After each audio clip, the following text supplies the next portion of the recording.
Friends, ఈరోజు మనం England దేశం గురించి కొన్ని ఇంపార్టెంట్ పాయింట్స్ తెలుసుకుందాం. ఇది చూస్తున్నారు కదా, ఇదే ఇంగ్లాండ్ ఫ్లాగ్, ఇది England map. England capital London city. ఇది చాలా అద్భుతంగా ఉంటుంది. ఇంగ్లాండ్లో చాలా ప్లేసెస్ ఉంటాయి మనం విజిట్ చేయడానికి. రిబన్, బ్రాడ్ఫోర్డ్, యార్క్షైర్, ఇంకా లండన్, ఇంకా ఎక్సెట్రా ఎక్సెట్రా. ఇంగ్లాండ్ చాలా అద్భుతంగా ఉంటుంది. మనం చాలా ప్లేసెస్ విజిట్ చేయొచ్చు. ఇంగ్లాండ్ పాపులేషన్ గురించి వస్తే కొంచెం తక్కువ మన ఇండియాతో పోలిస్తే. ఇంగ్లాండ్ పాపులేషన్ ఎంతంటే 64.14 మిలియన్ అంట. ఇది 2015కి. అంటే మన ఇండియాతో పోల్చుకుంటే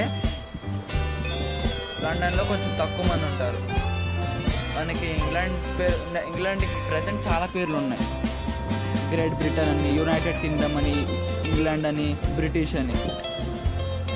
అండ్ నెక్స్ట్ పాయింట్ ఏంటంటే ఇంగ్లాండ్ కరెన్సీ, ఇదే బ్రిటిష్ పౌండ్. మనం ఒక ఇంపార్టెంట్ విషయం గుర్తుపెట్టుకోవాలి. మనం British pound is equal to 2.16 rupees. ఇది గుర్తుపెట్టుకోవాల్సిన విషయం. ఇది కూడా ఇంగ్లాండ్ ప్రెసిడెంట్ నేమ్ థెరిసా మే. మనం ఇందాక ఒక విషయం తెలుసుకున్నాం, ఇంగ్లాండ్కి గ్రేట్ బ్రిటన్ అని చాలా పేర్లు ఉన్నాయి. కానీ పూర్వకాలంలో ఇంగ్లాండ్కి కూడా 3 టైప్స్ ఆఫ్ నేమ్ వచ్చింది. అవైతే లండోనియం, లూథెన్విక్. ఇవి ఇంగ్లాండ్లో ఉండేవి, అంటే పాస్ట్ ఇయర్స్లో. అండ్ నెక్స్ట్ ఏంటంటే ఇది ఇంపార్టెంట్ విషయం, యూకేలో క్వీన్ ఎలిజబెత్ ఏమైనా క్రైమ్ చేసినా ఆవిడ్ని శిక్షించరు. అది లీగల్ అక్కడ, బికాజ్ ఆవిడ క్వీన్ అని శిక్షించరు. ఇది మనం గుర్తెట్టుకోవాల్సిన విషయం. అండ్ నెక్స్ట్ పాయింట్ ఏంటంటే క్రికెట్ గురించి. ప్రపంచానికి ఇంట్రడ్యూస్ చేసింది క్రికెట్ బ్రిటిష్ వాళ్ళు. క్రికెట్ ఎడిక్ట్స్ చాలామంది ఉన్నారు మనలో. చాలామంది క్రికెట్ అంటే చాలా ఇష్టమైన వాళ్ళు ఉన్నారు. ఈ క్రికెట్ ఇంట్రడ్యూస్ చేసింది బ్రిటిష్ వాళ్ళు. ఇది మన అందరికీ తెలుసు, కానీ ఇది ఒక ఇంపార్టెంట్ పాయింట్స్లో ఇది కూడా ఒకటి ఉంది. దాని తర్వాత ఏంటంటే England independence day or national day. ఇది 23rd ఏప్రిల్. ఎవ్రీ ఇయర్ ఇంగ్లాండ్లో ఉన్న అందరు మనుషులు ఈ దేన్ని జరుపుకుంటారు. అండ్ నెక్స్ట్ డే మనకి ఎక్కువ మన పోలీసులు గన్స్ పట్టుకొని తిరుగుతుంటారు. కానీ ఇంగ్లాండ్లో గన్స్ ఎప్పుడు క్యారీ చేస్తారంటే ఎమర్జెన్సీ కేసెస్ అయినప్పుడు, ఫర్ ఎగ్జాంపుల్ ఫైర్ యాక్సిడెంట్స్ కానీ, టెర్రరిస్ట్ బాంబ్స్ పెట్టడం కానీ, అలాంటప్పుడు మాత్రమే గన్స్ క్యారీ చేస్తారు. మిగతా అప్పుడు హ్యాండ్ కప్స్తో ఉంటారు.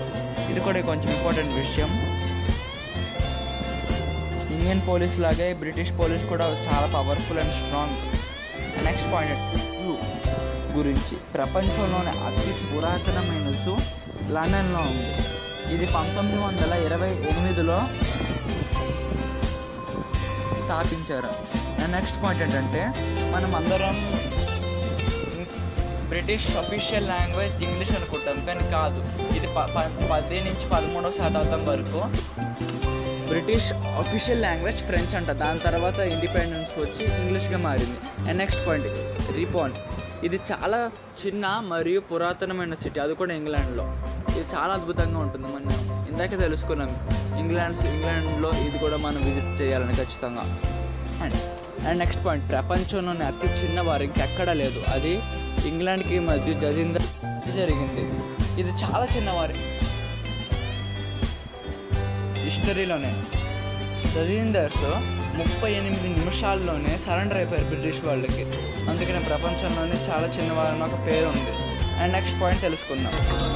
ఇండియాలో ఎక్కువగా సబ్వేస్ కనపడుతుంది, కానీ ఇంగ్లాండ్లో ఫస్ట్ ప్లేస్ ఫర్ సబ్వేస్. అంటే ఇక్కడ ఎక్కువగా సబ్వేస్ ఉంటాయి, అండర్ గ్రౌండ్ మెట్రో స్టేషన్స్ అని సబ్వేస్. మన ఇండియాలో ఉంటాయి కానీ కొంచెం తక్కువగా ఉంటాయి, కానీ ఇంగ్లాండ్లో చాలా ఎక్కువగా ఉంటాయి సబ్వేస్ టనల్స్. అందుకనే England is the birth place of subways అంటారు. అండ్ నెక్స్ట్ పాయింట్ వద్దాం. అని ఇప్పుడు రెగ్యులర్గా ఆడుతున్న ఫుట్బాల్, రగ్బీ, ఇంకా పోలో, ఇవన్నీ ప్రపంచానికి ఇంట్రడ్యూస్ చేసింది మరియు కనిపెట్టింది ఇంగ్లాండ్ వాళ్ళు. కానీ ఇవి వాళ్ళ నేషనల్ గేమ్ కాదు. వాళ్ళ national game cricket. And next point తెలుసుకుందాం.